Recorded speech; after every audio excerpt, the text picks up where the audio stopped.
विद्यार्थी मित्रांनो, आज आपण सायन्स फर्स्ट मधील पहिला चॅप्टर ज्याचं नाव आहे ग्रॅव्हिटेशन या चॅप्टर बद्दल आपण माहिती घेणार आहोत.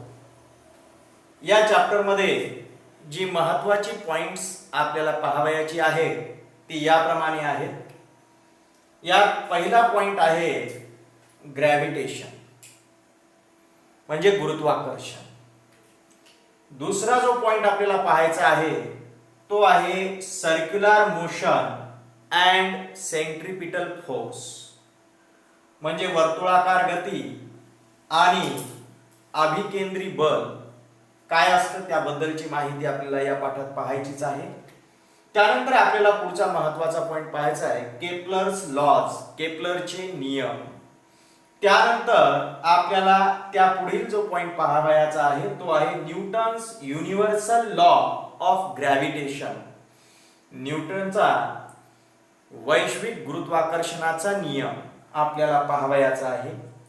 त्यानंतर आपल्याला जो पुढचा पॉइंट पाहायचा आहे तो आहे acceleration due to the gravitational force of the earth म्हणजे पृथ्वीचे गुरुत्वीय त्वरण याबद्दल आपल्याला माहिती घ्यायची आहे.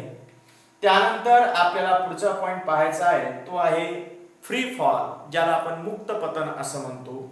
आणि शेवटचा जो पॉइंट आहे इस्केप व्हेलॉसिटी म्हणजे मुक्ती वेग. तर या प्रकारची ही जी पॉइंट्स आहेत ही सर्व पॉइंट्स आपल्याला डिटेल मध्ये या चॅप्टर मध्ये पाहावयाचे आहेत. या चॅप्टरची सुरुवात करण्याच्या पूर्वी मागील इयत्तांमध्ये आपल्याला गुरुत्वाकर्षणाबद्दल जी काही माहिती झालेली आहे त्यावर आधारित या चॅप्टर मध्ये काही प्रश्न विचारलेले आहेत. त्या प्रश्नांची माहिती किंवा त्या प्रश्नांची जी उत्तरं आहेत ती आपण इथं शोधण्याचा प्रयत्न करणार आहोत. तर पहा की सुरुवातीलाच या चॅप्टर मध्ये आपल्याला कॅन यू रिकॉल म्हणजे तुम्हाला काही आठवतंय का याबद्दल विचारणा करून प्रश्न दिलेली आहे. पहिला प्रश्न दिलेला आहे what are the effects of a force acting on an object म्हणजे एखाद्या वस्तूवर बल लावल्यास काय परिणाम घडून येतो असा या प्रश्नाचा अर्थ आहे. एखाद्या वस्तूवर जर आपण बल लावलं तर त्याचा काय परिणाम घडून येतो. तर पहा की जेव्हा आपण एखाद्या वस्तूवर फोर्स लावतो तेव्हा हे फोर्स त्या वस्तूला एकतर स्थिर असेल तर त्या वस्तूला गतिमान करतं.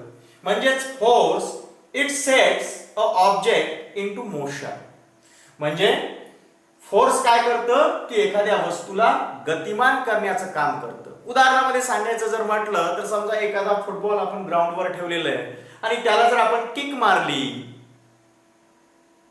तर हा स्थिर असलेला म्हणजे रेस्ट पोझिशन मध्ये असलेला जो फुटबॉल आहे तो मोशन मध्ये येतो. आणि यावरूनच आपल्याला सांगता येतं की force it sets a object into motion. आणखीन काय इफेक्ट घडून आणतो फोर्स तर पहा force it stops the moving object. एखाद्या गतिमान वस्तूला थांबवण्याचं काम सुद्धा फोर्स करतं. उदाहरणामध्ये आपण एखाद्या सायकलवर चाललो आणि तेवढ्या समोर काहीतरी आलेलं आहे असं गृहीत धरा. समजा दुसरे वाहन आलेलं आहे किंवा एखादा मुलगा समोर आलेला आहे तर आपण लगेच काय करतो आपल्या सायकलचं ब्रेक दाबतो. आपण जेव्हा आपल्या सायकलवर ब्रेक अप्लाय करतो म्हणजे आपण फोर्स लावतो तेव्हा ही मूव्हिंग असलेली सायकल ही स्टॉप होते.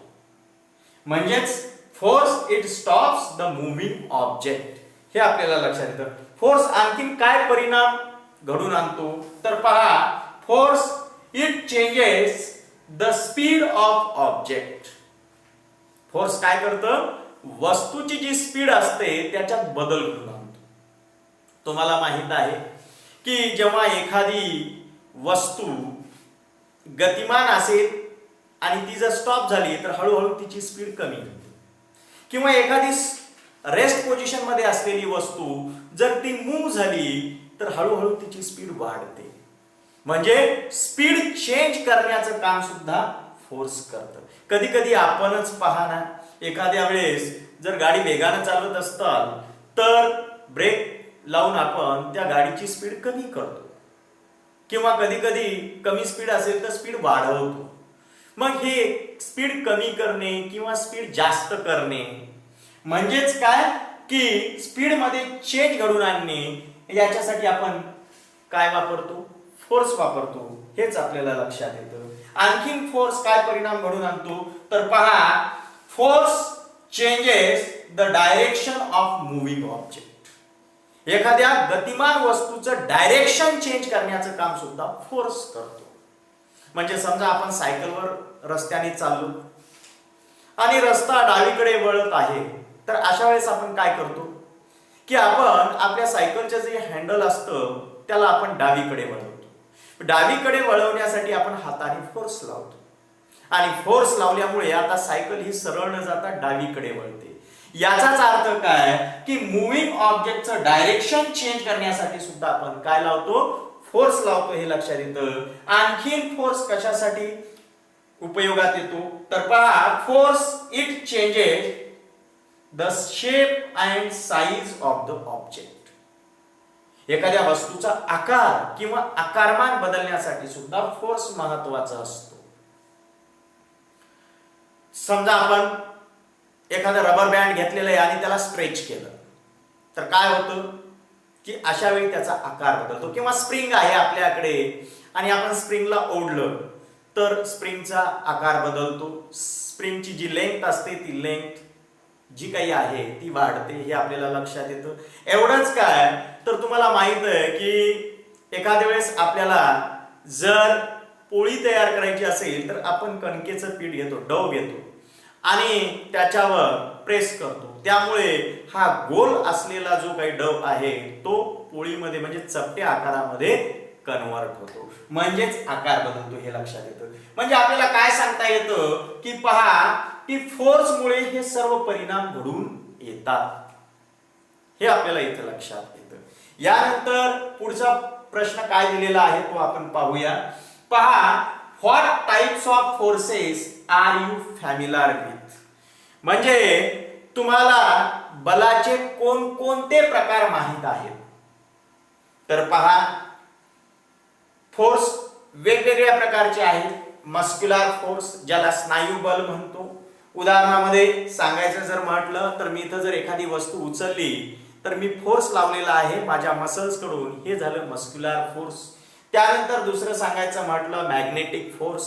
तुम्हाला माहित आहे की मॅग्नेट काय करतो? लोखंडी वस्तूला स्वतःकडे अट्रॅक्ट करतो, म्हणजे स्वतःकडे खेचून घेतो. म्हणजेच मॅग्नेट काय करतं की या प्रकारे या लोखंडी वस्तूला स्वतःकडे अट्रॅक्ट करतं, म्हणजे त्याच्यावर फोर्स लावतं. हे जे फोर्स असतं याला आपण मॅग्नेटिक फोर्स म्हणतो. त्याच्यानंतर मेकॅनिकल फोर्स, यांत्रिक बल, त्यानंतर फ्रिक्शनल फोर्स, घर्षण बल, त्याच्यानंतर सांगायचं म्हटलं तर इलेक्ट्रोस्टॅटिक फोर्स. इलेक्ट्रोस्टॅटिक फोर्स तुम्हाला माहित आहे, समजा एखादा कंगवा घेतला आपण, केसावर फिरवला आणि कागदांच्या लहान लहान तुकड्या जवळ नेला तर कागदाचे तुकडे त्या कंगव्याकडे म्हणजे कोंबकडे अट्रॅक्ट होतात. का होतात? कारण या कोंबवर या ठिकाणी इलेक्ट्रिक चार्ज आलेला असतो आणि इलेक्ट्रिक चार्जमुळे जो फोर्स लागतो त्याला आपण इलेक्ट्रोस्टॅटिक फोर्स असं म्हणतो. आणि आणखीन एक फोर्स आहे जे म्हणजे ग्रॅव्हिटेशनल फोर्स. असंख्य फोर्स आहेत पण त्याच्यातलं हे इथं जे दिलेलं शेवटचं फोर्स आहे ते म्हणजे ग्रॅव्हिटेशनल फोर्स, ज्याला गुरुत्वाकर्षण बल असे आपण म्हणतो. तर ही वेगवेगळी टाईप आहे फोर्सेसची. यापेक्षाही आणखीन काही वेगळी सुद्धा टाईप आहे, पण आपल्याला महत्वाची जी टाईप आहे ती आपण इथं लिहिलेली आहे.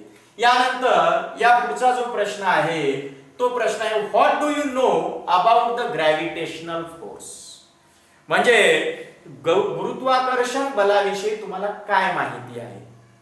आपल्याला हे माहित आहे की एखादी वस्तू जर वर फेकली तर ती खाली पडते. का पडते? कारण पृथ्वी त्या वस्तूला स्वतःकडे खेचून घेते आणि या खेचून घेणाऱ्या याच बलाला म्हणजे या आकर्षण फोर्सला आपण म्हणजेच या अट्रॅक्शन फोर्सला आपण ग्रॅव्हिटेशनल फोर्स असे म्हणतो. हे आपल्याला माहित आहे.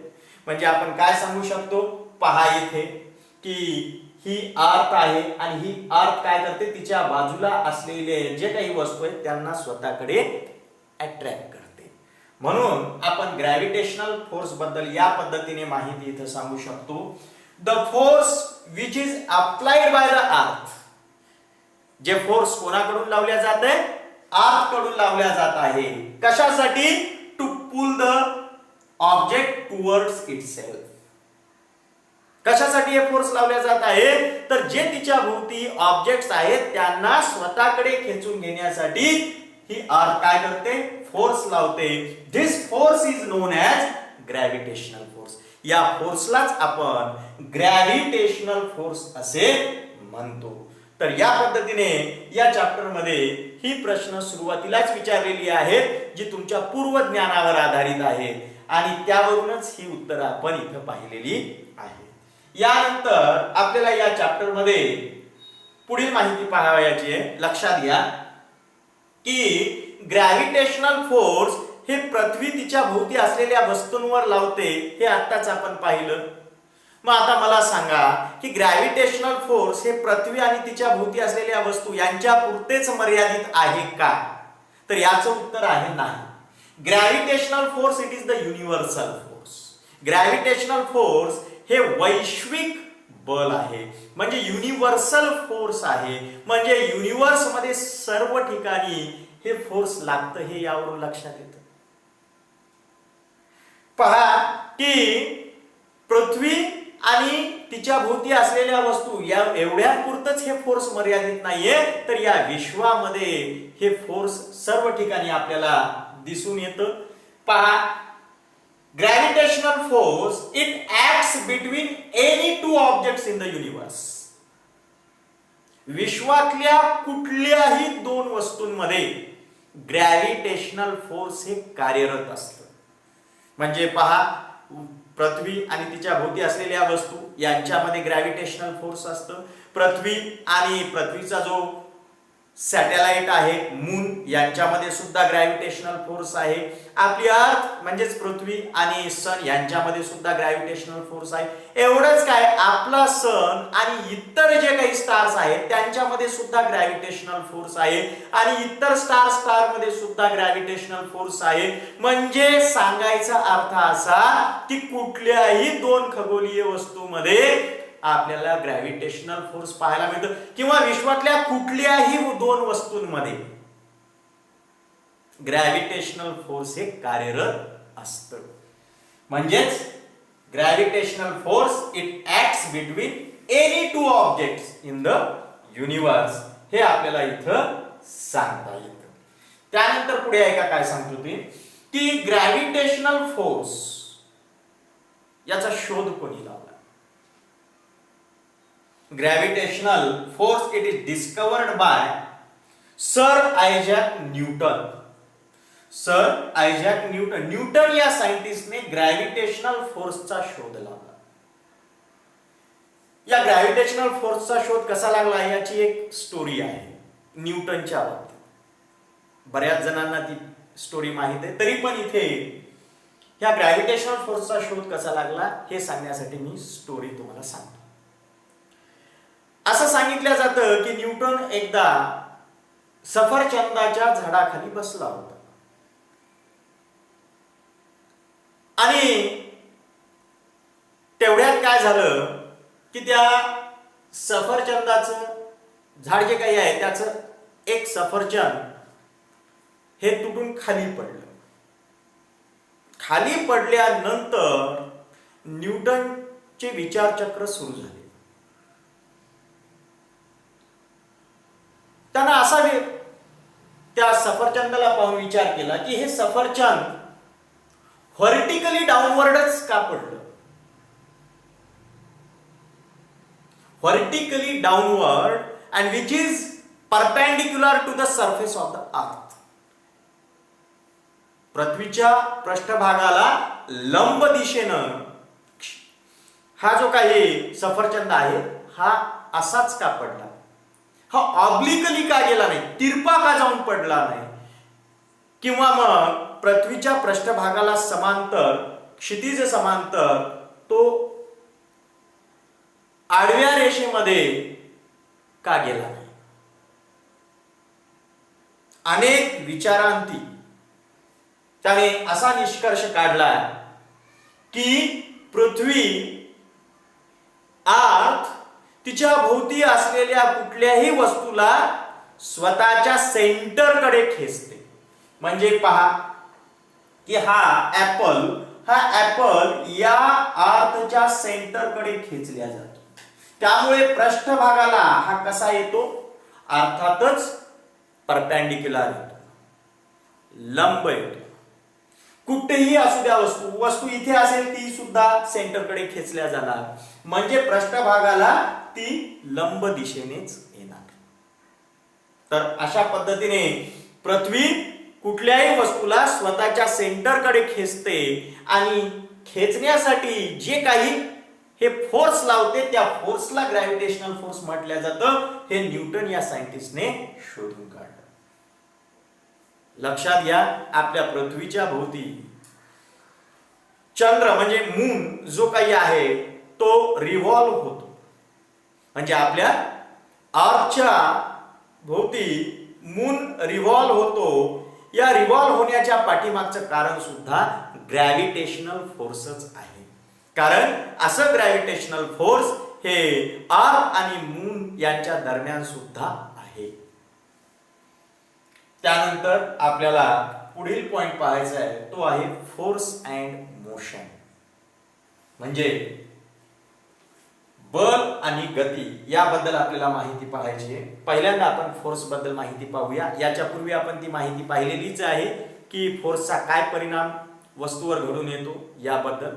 तरी पण पुन्हा एकदा पहा, force it is necessary to change the speed of the object.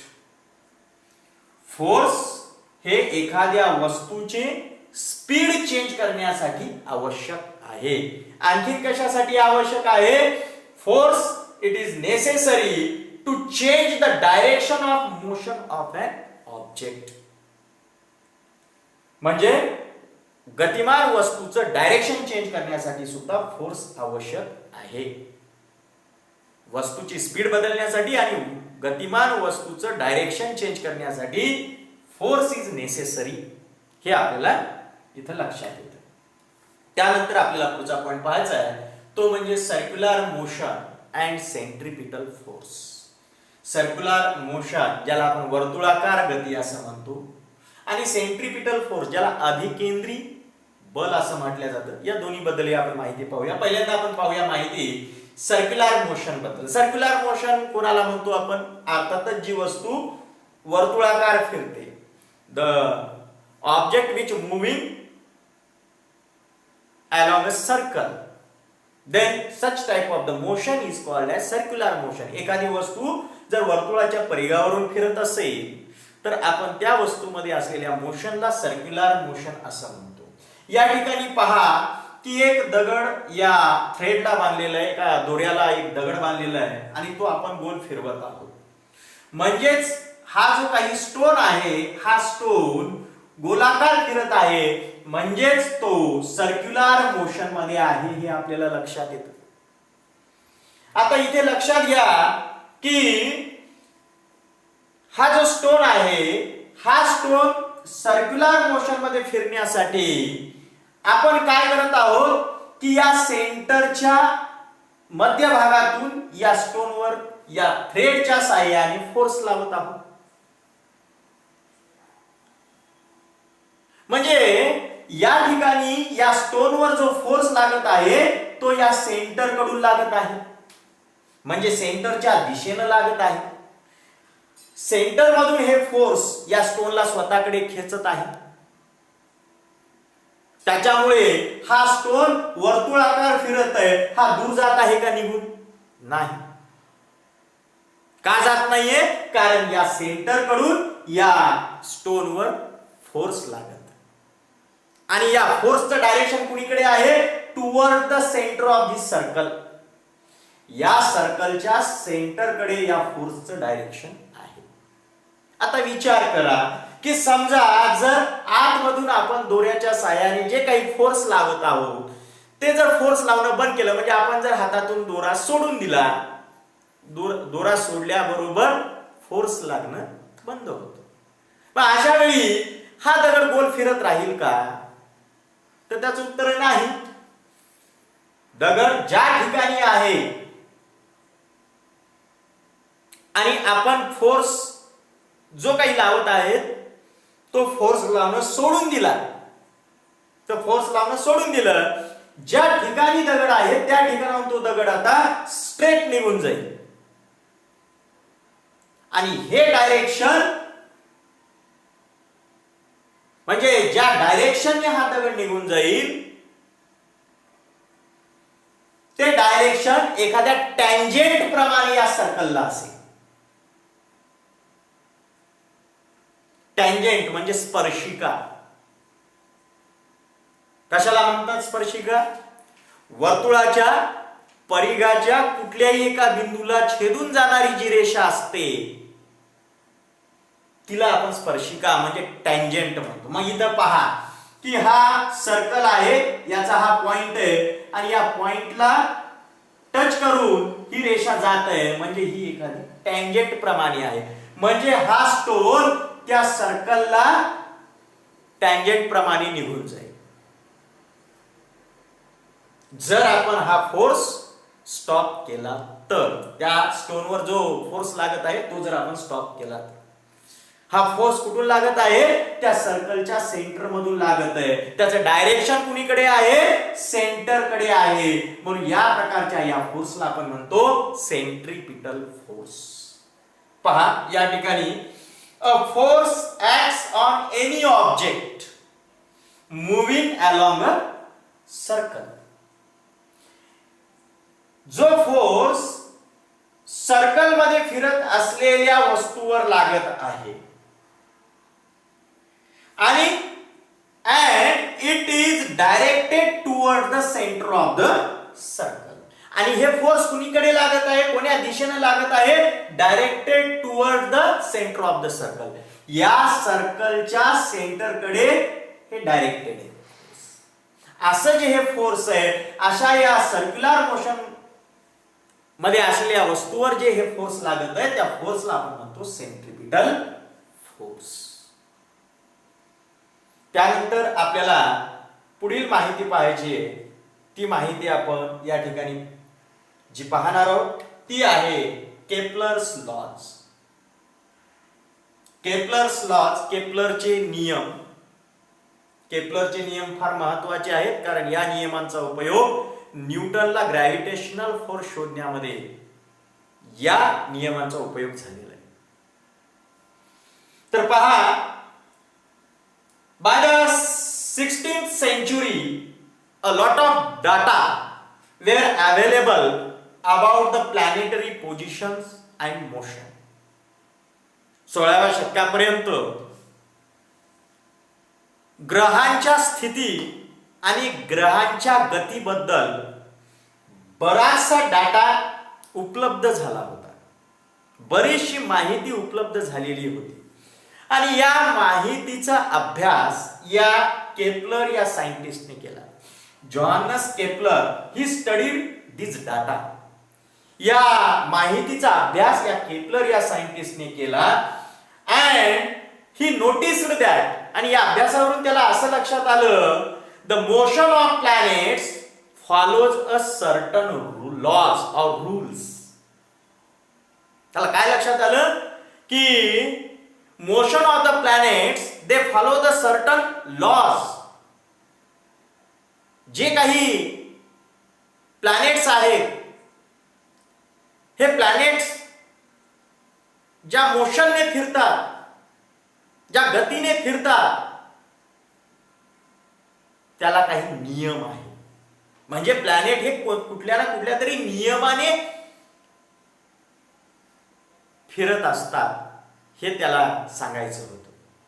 पहा त्यानं काय सांगितलं, he noticed that the motion of planets follows certain lodge.